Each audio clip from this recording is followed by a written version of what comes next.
नमस्कार दोस्तों, स्वागत है आपका एमजी न्यूज में। आज तारीख 14 सितंबर। आज बात करने वाले हैं देश भर की 25 बड़ी खबरों पर। दोस्तों, अगर आपको भी आपके राज्य की 25 बड़ी खबरें जाननी है तो वीडियो कमेंट में अपने राज्य का नाम लिख दीजिएगा। हम आपके राज्य की 25 बड़ी खबरें आप तक जरूर पहुंचाएंगे, इसलिए चैनल को सब्सक्राइब कर लीजिएगा और वीडियो को लाइक कर दीजिएगा। अब बढ़ते हैं खबरों की तरफ।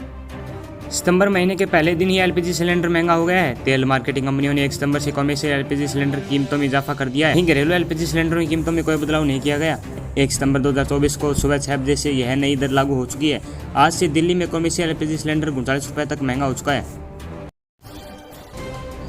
येस बैंक के शेयरों का 52 हफ्तों का हाई लेवल 32.81 रुपये है। वहीं येस बैंक के शेयरों का 52 हफ्तों का लो लेवल 14.1 रुपये है। येस बैंक का मार्केट कैप 73,439.06 करोड़ रुपए है। मौजूदा डेटा बताते हैं कि येस बैंक का स्टॉक प्राइस 23.75 रुपये है। शेयर प्राइस में 1.37% का बदलाव आया है। शेयर के दाम में 0.32 रुपये की तेजी आई है। भारतीय नौसेना और डीआरडीओ ने गुरुवार को ओडिशा तट से तय से हवा में मार कराने वाले कम दूरी की वर्टिकल मिसाइल का सफल परीक्षण किया। यह उड़ान परीक्षण एक भूमि आधारित वर्टिकल लॉन्चर से किया गया, जिसमें कम ऊंचाई पर उड़ रहे एक उच्च गति वाले हवाई टारगेट को निशाना बनाया गया। रक्षा मंत्रालय ने कहा कि मिसाइल प्रणाली ने सफलतापूर्वक लक्ष्य का पता लगाया और उसे भेज दिया। सेंट्रल दिल्ली के नबी करीम इलाके में एक बिल्डिंग जमींदोज होने की खबर मिली है। इस घटना में एक की मौत और 2 जख्मी बताए जा रहे हैं। रेस्क्यू ऑपरेशन जारी है। एक अन्य घटना में गाजियाबाद के लोनी बॉर्डर की परमहंस कॉलोनी में बारिश के कारण जर्जर मकान ढह गया। मां बेटी समेत 4 लोग मलबे में दबने की खबर है। पुलिस और रेस्क्यू टीम मौके में मौजूद हैं। दिल्ली के डीएसपी अंकित चौहान ने बताया कि रात करीब 11:15 बजे हमें फायरिंग की घटना के बारे में पीसीआर कॉल मिली। हमें जीके के ई ब्लॉक में फायरिंग की घटना की जानकारी मिली। इसमें नादिर शाह नामक एक व्यक्ति को गोली लगी है। ये यहाँ पार्टनरशिप में जिम चलाते हैं। आगे की जांच जारी है। 7-8 राउंड गोलियां चलाई गई। पीड़िता की हालत गंभीर है। रशीद इंजीनियर ने कहा, मेरे हिस्से में आए वोट 5 अगस्त 2019 को जो हुआ उसके खिलाफ बस रेफरेंडम थे।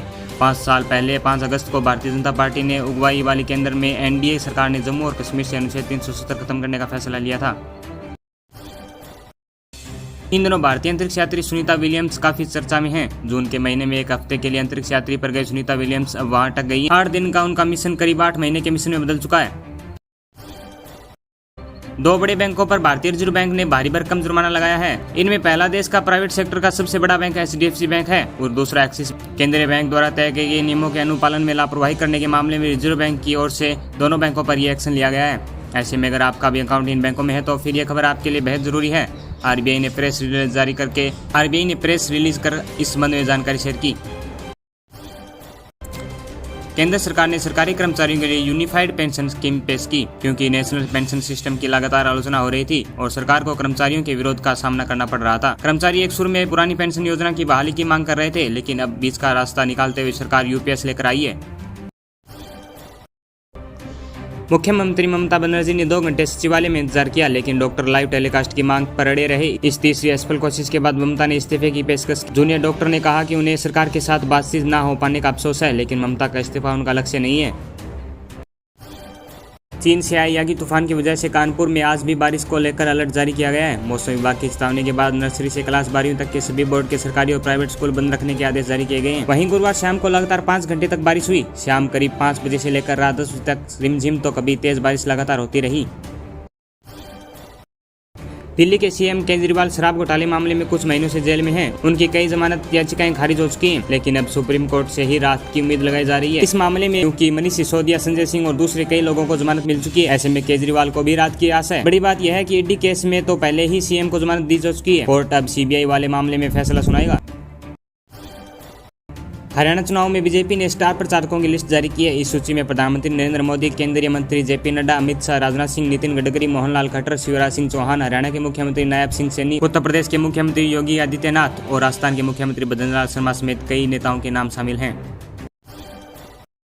भारत में मंकी पॉक्स का एक मामला सामने आया है। दरअसल हाल ही में एक युवा शख्स की एम पॉक्स के संक्रमण के संदिग्ध मामले के रूप में की गई है। मरीज को आइसोलेशन के लिए स्पेसिफाइड अस्पताल में रखा गया है। फिलहाल उसकी हालत स्थिर है। एम पॉक्स की उपस्थिति की पुष्टि करने के लिए रोगी के सैंपल का टेस्ट किया जा रहा है।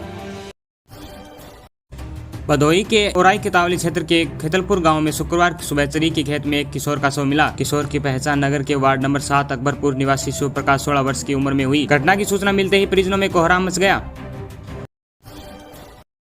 पिछले कई महीनों से बेगुनाह बच्चे भेड़ियों का शिकार बन रहे हैं। प्रशासन भेड़ियों को पकड़ने के लिए एडी से चोटी तक का जोर लगाए हुए है, लेकिन प्रशासन की यह कोशिश ग्रामीणों के दर्द को कम नहीं कर पा रही है। 13 सितंबर की रात भेड़ियों ने 11 साल की बच्ची पर हमला कर दिया। बच्ची को फौरन महसी के सरकारी अस्पताल में भर्ती कराया गया। बच्चों पर हमला करके भेड़िया भाग गया। इसके बाद गाँव में फिर से हड़कंप मच गया।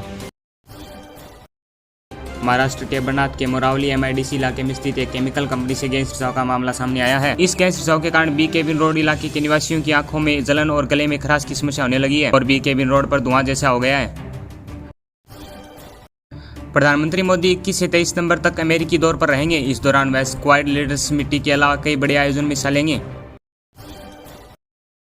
मुख्यमंत्री मोहन चरण मांझी के नेतृत्व में ओडिशा मंत्रिमंडल ने वर्दीधारी सेवाओं में भूतपूर्व अग्निवीरों के लिए 10% आरक्षण और शारीरिक परीक्षण से छूट प्रदान करने के लिए प्रस्ताव को मंजूरी दे दी है। NI की टीम पंजाब के मोगा, अमृतसर, गुरदासपुर और जालधार जिलों में आतंकी साजिश के मामले में कई जगहों पर छापेमारी कर रही है। भारतीय कुश्ती संघ के पूर्व अध्यक्ष और बीजेपी नेता ब्रजभूषण सिंह के खिलाफ महिला पहलवानों के साथ यौन शोषण के आरोप के मामले में दिल्ली को राउज एवेन्यू कोर्ट में पीड़िता का बयान दर्ज करने की कार्रवाई आज होगी। कांग्रेस नेता जगदीश टाइलर दिल्ली की राउज एवेन्यू कोर्ट पहुंचे। 1984 सिंह विरोधी दंगे मामले में कोर्ट ने उनके खिलाफ आरोप तय करने का निर्देश दिया है।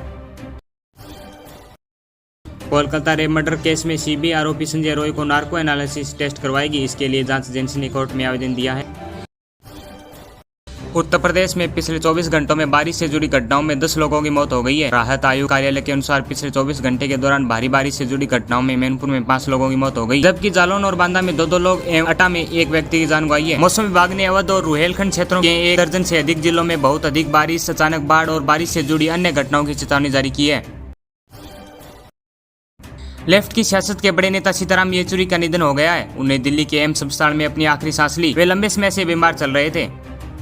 दोस्तों, आपको यह खबर कैसी लगी मैं कमेंट सेक्शन में कमेंट करके जरूर बताइएगा और अगर आपको वीडियो थोड़ी सी भी अच्छी लगी हो तो वीडियो को एक लाइक करके चैनल को सब्सक्राइब कर लीजिएगा। मिलते हैं अगले वीडियो में। धन्यवाद।